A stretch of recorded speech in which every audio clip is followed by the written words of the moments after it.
கிறிஸ்துவுக்குள் அன்பான சகோதர சகோதரிகளே, இன்றைய நற்செய்தி உங்களுக்காக.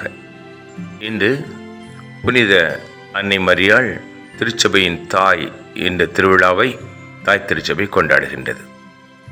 அன்பானவர்களே, இன்றைய முதல் வாசகம் தொடக்க நூல் 3ஆம் அதிகாரம் 9 முதல் 15 வரை உள்ள இறை வார்த்தைகளிலே ஒரு தாய் பேசப்படுகின்றாள்.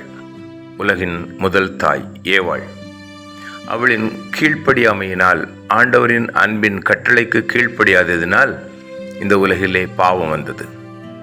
இன்றைய நற்செய்தி வாசகம் யோவான் 19ஆம் அதிகாரம் 25 முதல் 27 வரை உள்ள இறை வார்த்தைகளிலே ஒரு தாய் பேசப்படுகின்றாள், அன்னை மரியாள்.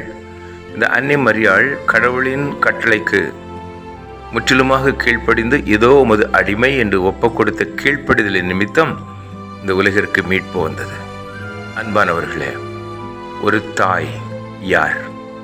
அம்மா என்று நாம் அழைக்கின்றோமே, அவள் நமது வாழ்வில் அந்த தாய்க்கு என்ன பங்கு? நமது கண்ணீரை துடைக்கும் அன்பின் கரத்தை கொண்டவள் தாய். நம் இதயம் வலிக்கும் பொழுது அது உணர்ந்து நமக்கு ஆறுதல் சொல்பவள் தாய். உடைந்து நிற்கும்போது தலை சாய்க்கும் ஒரு தோள் அந்த தாயினுடையது. இவ்வாறு வாழ்வின் ஒவ்வொரு கட்டத்திலும் அம்மா என்ற கடவுளின் மறு உருவம் நம்மோடு பயணிக்கின்றது. ஆனால் நாம் வளர்ந்து சம்பாதிக்க தொடங்கிய பின் அந்த தாய் நமது வீட்டிலே, நமது உள்ளத்திலே இருந்து தூக்கி எறியப்படுகிறாள். வீட்டில் ஏதோ ஒரு மூலையில், இருட்டறைக்குள் அல்லது முதியோர் இல்லத்தில் எங்கோ நாம் விட்டுவிட்டு நமது வாழ்க்கையை தொடர்கின்றோம். ஒருவேளை உணவு கிடைக்காதா என்று வீட்டில் வருவோரையும் போவோரையும் கரத்து நோக்கி கொண்டிருக்கும் அந்த தாய் கேட்பதும் ஏங்குவதும், என்னை அன்பு செய்ய ஒரு உள்ளம் கிடைக்காதா என்று. அன்பானவர்களே, இறைவன் சொல்லுகிறார் அல்லவா, கண்ணால் காணும் உன் சகோதரனை அன்பு செய்யாமல் கண்ணால் காணாத கடவுளை அன்பு செய்கிறேன் என்று சொல்வது பொய் என்று. இறைவன் அவர் தன்னை காட்ட முடியாது, அவரை நாம் பார்க்க முடியாது என்ற காரணத்தினால் நமக்கு தாயை இறைவனின் மறு உருவமாக, கருணையின் வடிவாக அம்மா என்ற ஒரு உயிரை நமக்கு தந்திருக்கிறார். நம்மை பெற்றெடுத்த நம் காணுகின்ற இந்த தாயை அன்பு செய்யாமல் இன்று திருவிழா கொண்டாடுகின்றோமே. மாத்திரமல்ல, அம்மா, அன்னையே, மாமரியே என்று அழைக்கின்றோமே, அந்த தாயை எவ்வாறு நாம் அன்பு செய்ய முடியும்? அன்பானவர்களே, உலகிலே நாம் எதை இழந்தாலும் அன்னையை இழக்கக்கூடாது.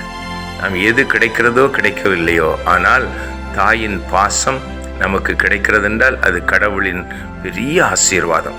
எனவே நம்மோடு வாழ்கின்ற, நம்மை பெற்றெடுத்த தாய் அழகோ அழகில்லையோ எவ்வாறு இருந்தாலும் அந்த தாய் கடைசி மூச்சு வரை நம்மை உதரத்திலே தாங்கிய அந்த அன்னையை நமது உள்ளத்திலே, இதயத்திலே தாங்கி கடைசி வரை இந்த அன்னைக்கு கொடுக்க வேண்டிய மரியாதையை கொடுத்து நாம் இந்த உலகிலே வாழும் பொழுது இறைவன் நம்மை முழுமையாக ஆசீர்வதிப்பார். அன்பின் சகோதர சகோதரிகளே, நாம் வெளிவேடக்காரர்களாக வாழ்ந்து பழக்கப்பட்டு விட்டோம். கண்ணால் காணாத இறைவனை அன்பு செய்வோம், கண்ணால் காணாத அன்னை மரியாளை அன்பு செய்வோம். ஆனால் கண்ணால் காணுகின்ற சக மனிதனை அன்பு செய்வதில்லை, கண்ணால் காணுகின்ற நம்மை பெற்றெடுத்த தாயையும் அன்பு செய்வதில்லை. எனவே இன்று ஒப்புக் கொடுப்போம். திருச்சபையின் தாயாக நாம் கொண்டாடும் அன்னை மரியாள் நமது வீட்டிலே, குட்டி திருச்சபையா குடும்பத்திலேயும் ஒரு தாய் இருக்கின்றாள். அந்த தாயை அன்பு செய்ய இறைவனை நோக்கி மன்றாடுவோம்.